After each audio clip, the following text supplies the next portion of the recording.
What's up, boys? It's your boy Joe bringing you guys another tip. And for this tip, I'm going to be showing you guys some more run defense out of the 3-4 odd. This is exactly what I've been running lately, in my opinion.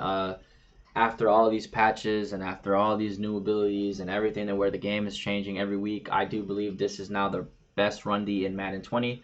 And this is what I've been running myself.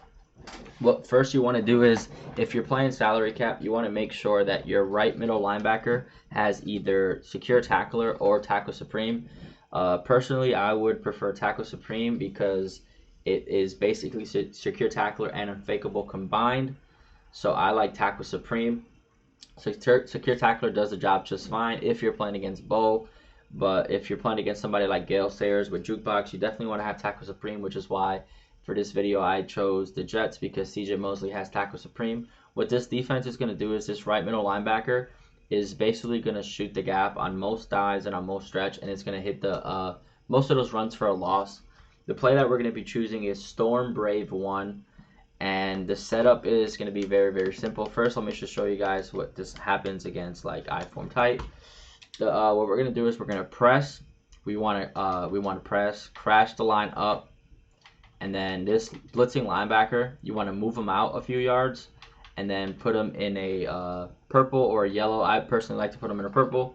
We're going to call hike, and as you guys can see, that right middle linebacker, for some reason, I'm assuming this is just where he's where he's standing. It only happens in this one play. I'll show you guys here. See how this linebacker is a few yards, not even a few yards, maybe half a yard if you even can consider that, in front of the other linebacker. But this happens a lot where he shoots the gap and then he just usually block sheds that fullback.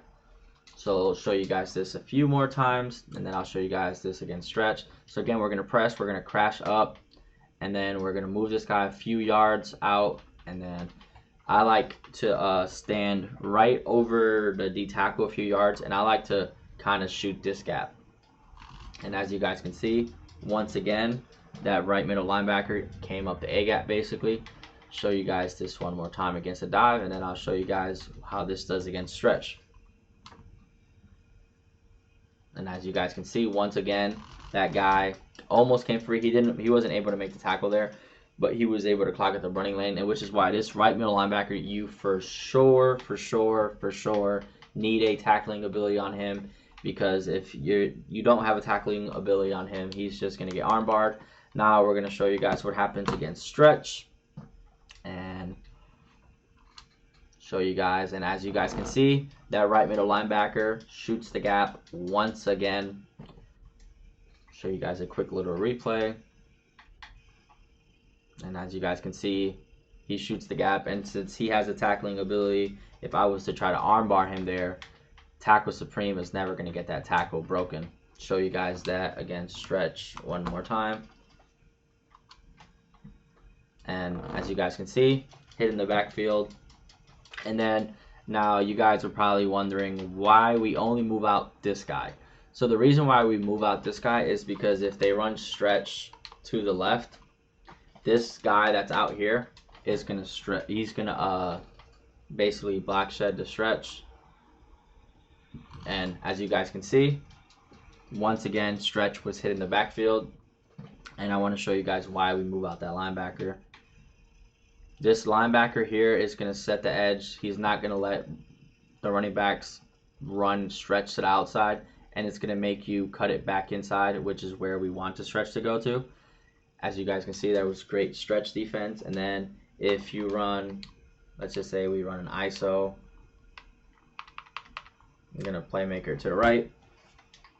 We're going to do the same exact setup, crash up, press, put this guy in a purple, or you can put him in a yellow. It's whatever you want.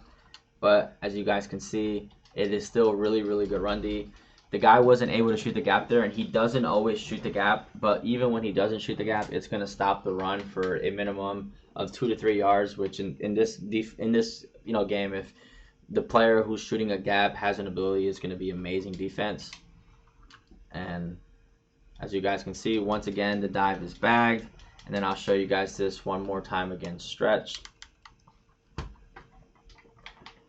Again, you only need to move out one linebacker. You don't need to move. The reason why you don't need to move out this linebacker is because if they run stretch to the right, it's going to get hit in the backfield anyways. You only have to move out the opposite one, because if you run a stretch to the left, then that guy's not going to shoot it. I'll show you guys this against, let's see, what's another popular formation. I guess we'll do strong eye tight, just to show you that the same thing happens.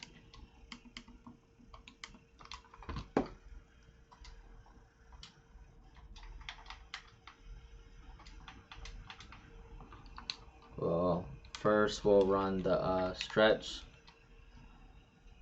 and as you guys can see, once again hitting the backfield. I'll run the stretch one more time. Same setup, crash up, move this guy out, personalize a Polona in purple, crash up. This is what it's gonna look like. And as you guys can see, stretch is once again hitting the backfield. One thing is when you play against dive, you don't want to try to hit in the backfield. You want to I like to stand right here, and what I do is I kind of run over here, because I know that this right middle linebacker is going to shoot the right A gap. So personally, I like to stand right around here and wait for the running back, because if he runs to the right, he's going to be running into the player that we know is going to be able to tackle him, which is our Pokemon with the Supreme Tackle ability. So we definitely want to use this defense instead of Edge Blitz. In my opinion, this defense is not better, because it basically puts your Pokemon players with abilities and better precisions. And again, this is what I've been running. And what I usually do is now I only have one secure tackler. I have one secure tackler. I have one Supreme Tackle here at this spot, which I use. I believe I use. I think Patrick Willis or Shazier with it. I forget which one. And then I also use Jamal Adams with Supreme Tackler. So yeah, as always, if you guys are having any trouble stopping any runs with this exact run D, my DMs are always open on Twitter at joke with 4 E's and 1 underscore, or you guys can just comment below in the comment section. If you just let me know what you guys are having trouble with, or what formations you're struggling against, especially when you're running this run D. I'll make sure that I go into the lab and I lab it for you guys to make sure that you guys are doing the most that you guys can do to stop these guys. So again, thank you guys. Appreciate all the support.